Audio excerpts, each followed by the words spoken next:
So almost every project begins with a chain. And if you've never made a chain before, it is actually very simple.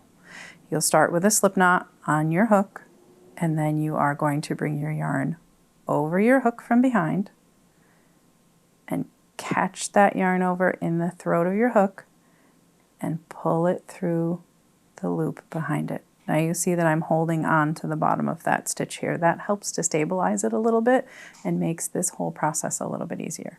Let me show you again. I'm going to bring my yarn up and over my hook, holding on at the bottom, and I'm going to pull that new loop through the old loop. It's just that simple.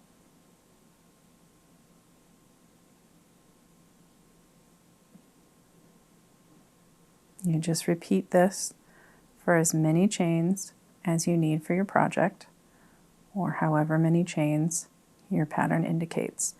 Take your time with it. You want your chain to be consistent.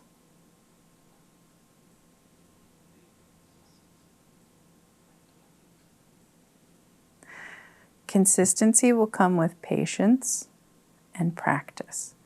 But if you're just nice and slow and deliberate with your process at first, then you'll have that consistency. Now, right now I'm holding my hand, right now I'm holding my hook overhand. I could hold it like a pencil, and then it's the same process. Yarn over and pull through. Yarn over and pull through. Just take your time with it. This is the foundation of your project. You want a good foundation. So if you need to count the number of chains, if you've forgotten where you are, you're going to go backwards from your hook. That's always the easiest way to count your crochet work, is to go backwards from your hook. So the loop on your hook never counts as anything. It's just the potential for the next stitch. So you want to count backwards from there. And the great thing about a chain is it looks like a chain. You can see the links in the chain. So right underneath that hook, you can see those two legs of yarn that come together to a point.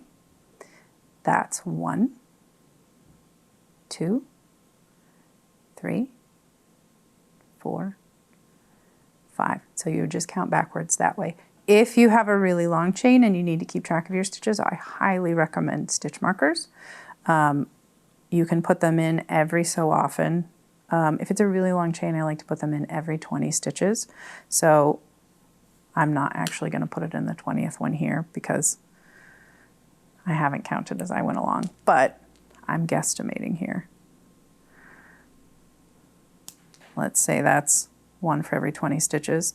Then I've done 1, 2. I'll do 18 more. Then I'd put another stitch marker in and know that I had 60 stitches at that point. The other thing to keep in mind about a chain, is going to take these stitch markers out so they're out of the way. When you are ready to work your stitches into the chain, you're going to work back along the chain. Most of the time you're just going to work under that top strand of the chain. See the two legs that we counted when we were counting chain stitches? That one on that side is now the top. You can also work into the back bump, sometimes called the spine of the chain. When you flip it over, you can see that really nice, neat line of bumps. You can work your stitches into those. Those are a little bit more fiddly. They take a little bit more work to get into. They're not quite as easy to get into as that top strand. But it's really personal preference, whatever works for you and your project.